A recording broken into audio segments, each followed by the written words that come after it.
Olá, professor. Aqui é Paulo Henrique. Essa é a apresentação do meu projeto da terceira unidade, as três questões que foram passadas.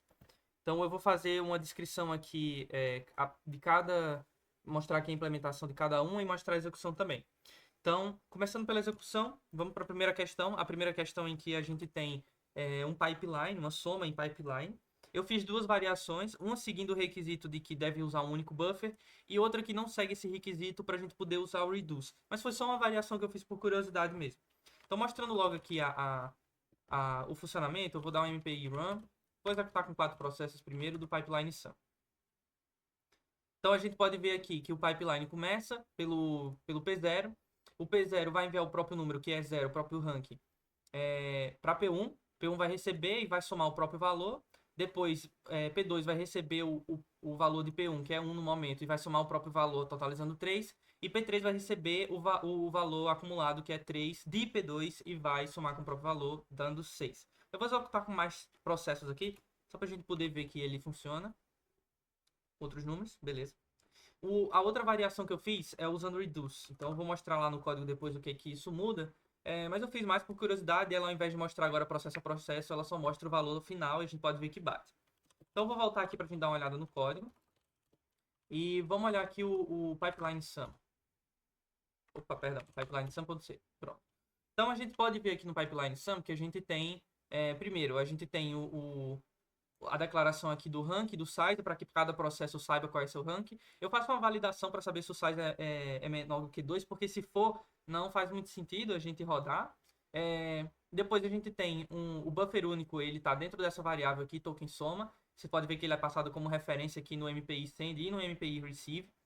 E o que a gente tem aqui é que se o meu rank for 0, então se eu for o processo root, eu vou dar o print do inicializando pipeline e vou iniciar um bloqueante com o send, né? Como a gente já sabe, o receive ele é bloqueante. Então, quem entrou aqui no parâmetro do receive está esperando receber alguma coisa justamente do seu rank anterior. Então, se eu for o ranking 2, o meu rank menos 1 vai ser 1, então eu estou esperando de P1, do processo 1. Eu estou sempre me comunicando usando MPI com o world e eu estou usando o status ignore por enquanto. E aqui a gente vê que cada processo vai informar que recebeu, vai realizar a soma, vai mostrar o total. E no final, se ele não for o último, ele vai enviar para o próximo. Se ele for o último, ele vai dar o print porque ele vai ter o valor final. Então, mostrando aquela variação que eu comentei também do pipeline sum reduce, a gente pode ver que ele reduz bastante o código, né? E através do uso reduce, a gente consegue atribuir um processo, que nesse cara eu coloquei o 0, sendo o root, né?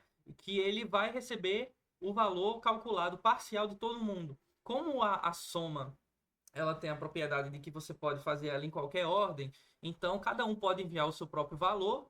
A gente usa a própria função do MPI sum e atribui ao root, né? Então, se eu for o ranking 0, eu tenho a resposta e eu dou o print aqui de qual que é o total. Assim fica bem mais simples, mas a gente acaba deixando de ter aquele requisito do buffer único que tem no enunciado. Beleza. Indo para a questão 2. Agora a questão 2 é a questão das permissões. E aí o que é que acontece aqui nas permissões, né? Eu tenho aqui um desenho e vai ajudar a gente a entender um pouco melhor. Então, a minha interpretação é que é o seguinte, né? A gente tem três processos, que é P1, P3 e P4, eles realizam um fluxo principal, e a gente tem dois outros processos que funcionam como sinais de trânsito, né? Vamos dizer assim. Então, o P0 e o P2, eles na verdade, eles não bloqueiam ninguém, mas eles mandam permissão para que os processos do fluxo principal continuem rodando. Então, o P1, até que receba a permissão do P0, ele não faz nada. Quando ele recebe, ele envia o próprio valor para P3. Quando o P3 recebe, ele vai somar com o próprio valor e vai somar e enviar para P4, né? P4 pode até receber o valor de P3, mas de acordo com o enunciado, ele só pode imprimir o resultado quando o P2 permitir. Então vamos ver isso rodando. Vai ser MPI run, traço aqui a gente precisa necessariamente 5 processos e o permission sum. Pronto. Uma coisa interessante. Esses três últimos processos, eles nunca vão mudar de ordem. Sempre vai mudar de ordem ou o P0 ou o P2. Eles podem variar entre eles. Mas esses três aqui, como eles estão todos bloqueados por esses aqui, eles vão sempre ser na sequência P1, P3 e P4. E no final a gente vai ter a validação. Então, se eu rodar de novo, a gente pode ver um caso que P0 vem antes. Pronto, aqui. P0 acabou vindo antes. Mas a gente pode ver que todos os casos que a gente rodou aqui, esses 3 últimos sempre permaneceram igual, mostrando que o bloqueio está funcionando direitinho. O código dessa implementação, vamos dar uma olhada agora, permission sum. Então aqui a gente tem mesma lógica aqui, a gente está validando se o tamanho é 5, né? A quantidade de processos. Aqui a gente tem o buffer, onde a gente vai receber os dados, e eu estou usando uma variável para fazer a sinalização aqui. Então, o que é que a gente tem? A gente tem a tag de dado e a tag de sinal. Na tag de dado, a gente vai estar trafegando os números dos processos que vão ser somados, e é como se fosse aquele fluxo principal. Enquanto na tag de sinal, a gente tem aquele fluxo com barras na vertical que a gente viu no desenho. Então, aqui eu fiz mais hardcode mesmo, o else if mesmo. Então, tanto o 0 quanto o 2, ele vai simplesmente printar e enviar o sinal, enquanto todos os outros processos eles precisam verificar. Então, o 1, ele já começa bloqueado com o receive, esperando o sinal do processo 0. Assim que ele consegue a permissão, ele já envia o valor dele. O processo 3, ele fica esperando o processo 1 falar com ele, já soma e já envia assim que ele pode, ele não é bloqueado por ninguém. Enquanto o processo 4, ele pode até receber logo o resultado, mas se ele receber, ele vai dar um print, mas ele vai bloquear de novo, esperando que o processo 2 libere e autorize para que ele faça o print final. Beleza. Agora, nós temos a última questão. A última questão é com o cálculo de vetores. Então, é um pouquinho mais complexo. Vamos lá rodar ele. MPI run. Vou rodar com 4 processos. E vamos rodar o OP vector. O que é que acontece aqui, né? Nós vamos gerar 4 vetores, que vão ser 4 vetores aleatórios. Cada processo vai gerar o seu. E a gente vai fazer a seguinte operação. Quando o índice for par, lembrando que a gente está começando de 0, então 0 eu estou considerando par. Quando o índice for par, a gente soma o valor do mesmo índice de todos os vetores. E quando o índice for ímpar, a gente vê o máximo entre eles. Então, seguindo aqui, olhando só para esses 4, a gente tem no índice 0, a gente soma 9, mais 9, 18, mais 1, 20, mais 1, 19, mais 10, 29. No índice 1, a gente vai verificar quem é o maior entre eles. A gente vai ver que é o 8.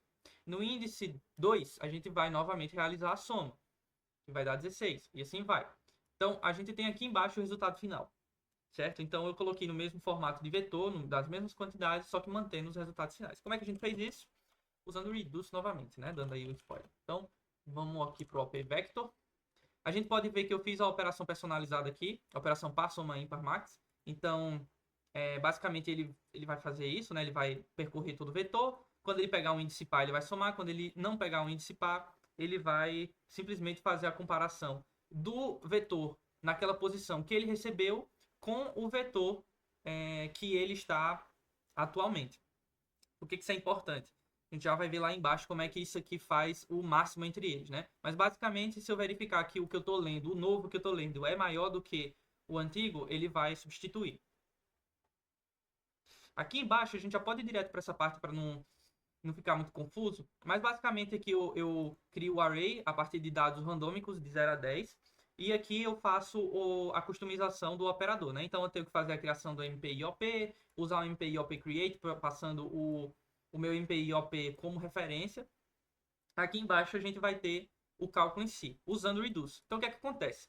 Os meus dados é o meu vetor original. Ele sempre vai ter os dados originais que foram gerados aqui nesse vetor, certo? Então o que acontece? Eu vou passar os dados que eu gerei e vou pegar no resultado, que é esse cara aqui, esse array. Esse array de resultado é o buffer da gente que vai ficar acumulando. Passo o array size, como sempre, MPI int, o OP custom que a gente acabou de fazer, e toda a redução está indo para o processo 0.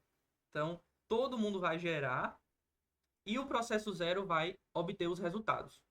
Depois que todo mundo passar aqui pelo reduce e o 0 tiver o resultado, ele vai entrar dentro da condição, vai entrar numa barreira, professor, que eu coloquei essa barreira aqui só por questões estéticas, tá? O que isso quer dizer? É só para garantir que eu vou conseguir imprimir todos os meus vetores lá em cima antes de entrar aqui. Só por isso. E aí eu vou fazer aqui o print do resultado final. Se eu tirar essa barreira aqui, só deixando claro, ele não vai alterar os resultados. A única coisa que pode acontecer é que esse print acaba saindo antes do print de um vetor e vai ficar um pouco ruim de ler. Todo mundo precisa entrar nessa barreira, não é só o ranking 0, não. Mas, então, por isso que eu coloco essa barreira tanto no if quanto no else. Depois disso, a gente faz a liberação de memória, que a gente precisa, né? Já que a gente está alocando aí esse vetor, finaliza o MPI e termina. Bem, então é isso, professor. Essas foram as minhas considerações, as minhas interpretações de implementação. Espero que tenha ficado claro.